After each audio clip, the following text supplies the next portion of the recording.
to say that performing a double transplantation, double solid organ transplantation from the same donor could be very difficult with major pitfalls, with unfavorable hemodynamic states for the second transplantation, and very difficult setting regarding the coagulopathy states.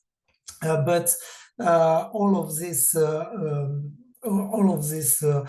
pitfalls are well balanced by specific immune benefits that were well recognized for a long time by pioneers of the domain like Sir Roy Kemp, which demonstrated for a long time before very interesting positive effects to be transplanted with the same donor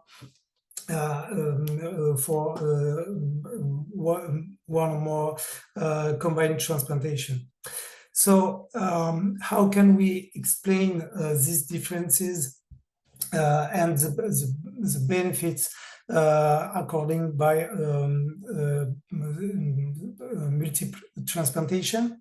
To address this question, I just would like to introduce the concept of T-cell exhaustion for those who are not absolutely familiar with this T-cell dysfunction. T exhaustion relies on T effector states with a decrease of T-cell function and a decrease of T-cell proliferation capacities. It's CD8 positive disease, which requires different signals. The first step for the development of exhaustion is the persistence of antigen at least for 2 weeks, which lead for chronic T-cell activation without resolution of the disease, that will develop the expression of multiple inhibitory molecules that will help with favorable environment, with a low resource environment and a strong demand for T-cell proliferation, a mismatch between the demand and the resource, and that will induce the chronic T-cell dysfunction. And the third signal will be represented by chronic inflammation that will also contribute to the development of T-cell exhaustion. And in fact, overall, all of these different steps are well presented in solid organ transplantation, and solid organ transplantation could be concerned by T-cell exhaustion. And why I speak about T-cell exhaustion is because recent studies have found a link between exhaustion and transplantation, and recently Zhu and colleagues detailed a murine model of CD4 and CD8 T-cell exhaustion in the context of skin transplantation.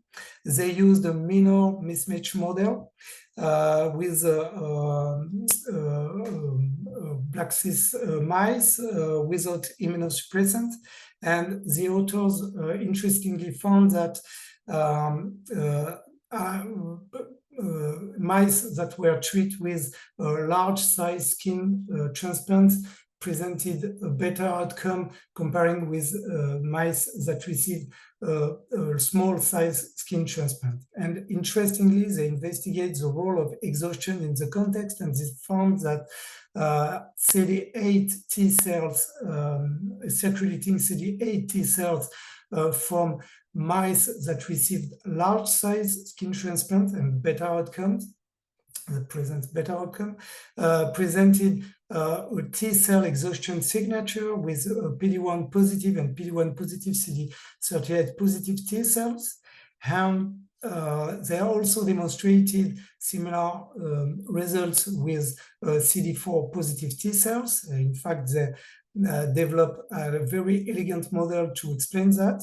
They developed CD45.1 TEA cells that recognize, that were modified to recognize an antigen from bulb C mice,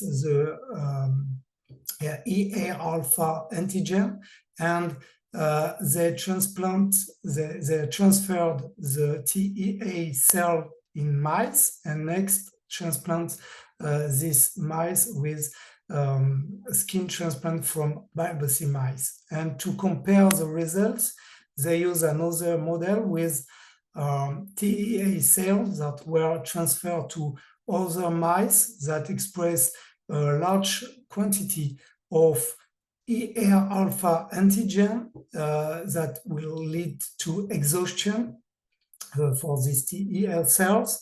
And in comparison between the first model and the second model, they found that TEL cells in the circulation of the second model presents T cell exhaustion, and in comparison with functional TEL cells, they expressed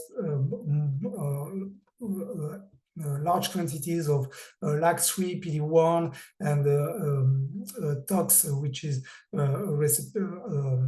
transcription factor